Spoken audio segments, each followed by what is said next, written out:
Jadi teman-teman, hari ini Paula dan tim kuasa hukum didampingi oleh saya, Bang Alfon dan Bang Edwin, ada dua agenda.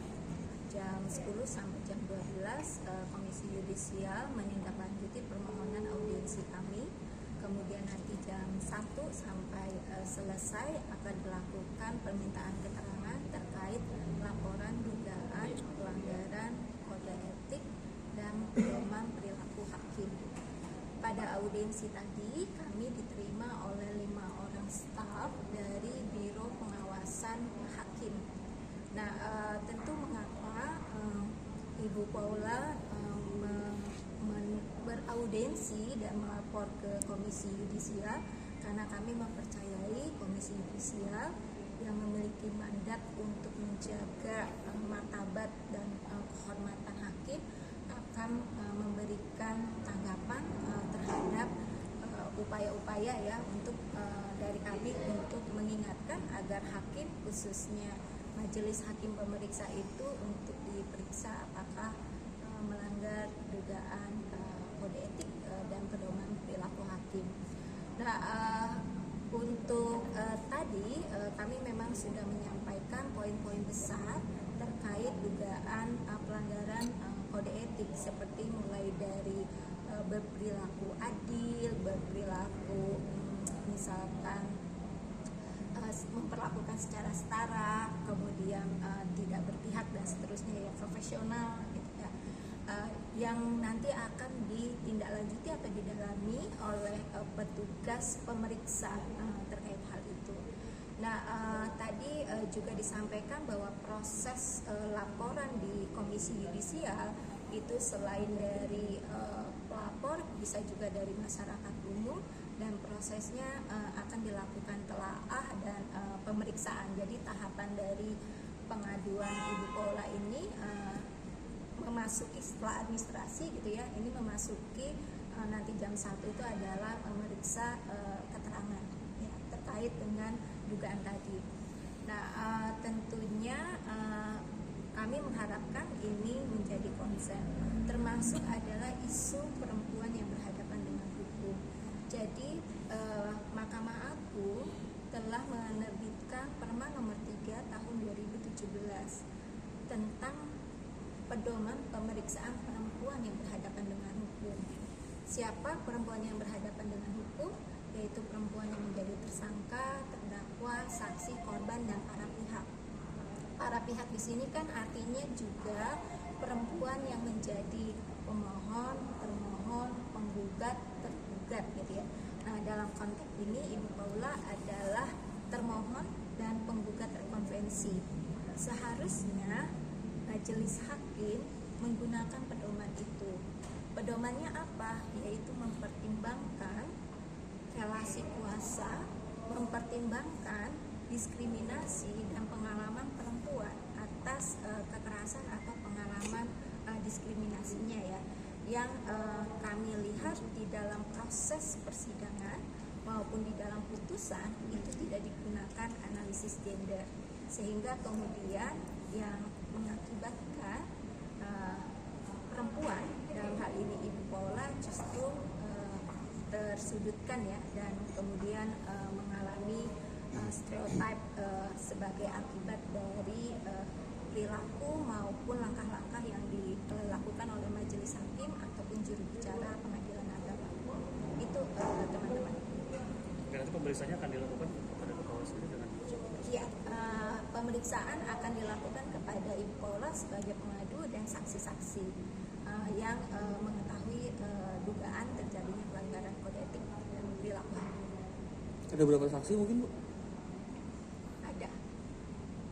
Saksi dari yang saksi ketika sidang? Iya, enggak, saksi-saksi yang mengetahui proses persidangan yang terjadi ya, dugaan-dugaan pelanggaran itu. Tapi kalau tidak salah memang dari pihak Komisi Yudisial pernah meminta untuk ada saksi dihadirkan juga. Apakah itu termasuk saksi yang di persidangan juga atau beda? Bukan saksi beda yang di persidangan, tapi saksi yang mengetahui dugaan pelanggaran kode etik. Ya, mungkin saya tambahkan ya, bahwa yang dimaksud saksi-saksi itu memang mengalami mengetahui ya terkait dengan dugaan perilaku pelanggaran kode etik dan perilaku itu sendiri ya. mungkin kalau misalnya dalam persidangan, karena persidangan tertutup kemarin ya, berarti para pihak yang itu aja. Dan kemudian yang kedua, kalau misalnya terkait dengan komisi pers, mungkin teman-teman sudah tahu sedikit ya terkait dengan itu. Bahkan juga apa yang teman-teman liput ketika adanya komisi pers itu bisa jadi sebagai alat bukti. Ya. Jadi pada intinya pada saat ini kami akan diperiksa gitu kan, atau memberikan keterangan terkait dengan apa saja sih yang dialami ketika dalam proses persidangan maupun di luar persidangan, gitu kan. Baik pada saat pemeriksaan di awal-awal ya sampai kepada proses persidangan di tempat. Gitu. Nah, kemudian juga apa-apa saja yang terjadi dan kemudian apa-apa saja yang disebutkan di situ yang kami nilai diduga melanggar dari pedoman perilaku dan kode etik. Itu kira-kira. Oke. Bang, Masih? sedikit bang, mungkin terkait dari dugaan-dugaan yang sudah dikeluarkan atau sudah tersebar belakangan ini bang, yang sudah lama itu bagaimana bang? Apakah akan menempuh jalur hukum kah bang? Oke, nanti kita akan pertimbangkan. Oke, sekarang cukup di sini aja dulu. Nanti kita akan kabar lagi terkait. Oke? Kalau yang mengenai status yang kemarin banget ini mengenai tersebar di sosial media itu seperti apa bang? Status? Ya, itu kan dipertimbangkan dan itu lagi kita analisis. Bukan kita tidak analisis, bukan tidak akan kita lakukan, tapi itu satu-satu. Itu makanya di beberapa media saya katakan bahwa kita akan melakukan tindakan-tindakan terukur. Karena apa? Dari pada saat persidangan sampai detik ini kami masih mempertimbangkan, berbicara sangat hati-hati karena kami ingin menyampaikan bahwa kedua orang tua atau para pihak di persidangan ini adalah orang baik. Itu aja sebenarnya. Untuk apa? Untuk kepentingan dari anak. Kalau semisalnya ada pihak-pihak yang mengatakan untuk kepentingan anak, tetapi melakukan perbuatan-perbuatan yang kontraproduktif untuk kepentingan anak, artinya itu bukan untuk kepentingan anak, tapi untuk kepentingan diri pribadi. Nah, itu makanya, mohon maaf, kami itu mengukur, berbicara juga sangat hati-hati sekali. Tujuannya apa? Untuk kepentingan anak. Anak-anak mereka itu membutuhkan tumbuh kembang yang baik, psikologi yang baik, begitu ya. Karena efeknya bukan sekarang, tapi efeknya 7-10 tahun ke depan. Mereka akan bertanya pada kami nanti, kok begini sih? Nah, makanya kami mohon izin, gitu kan. Mungkin terlihat pelan, tapi kami pengen terukur dan itu mendapatkan dampak yang positif nantinya. Nah, jadi pendampingan yang berkaitan dengan anak, tantangannya itu.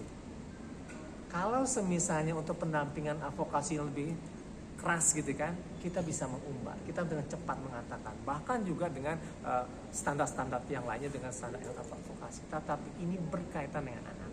Oleh sebab itu makanya kami sangat menjaga dan kami ingin mengatakan bahwa kedua orang tuanya baik.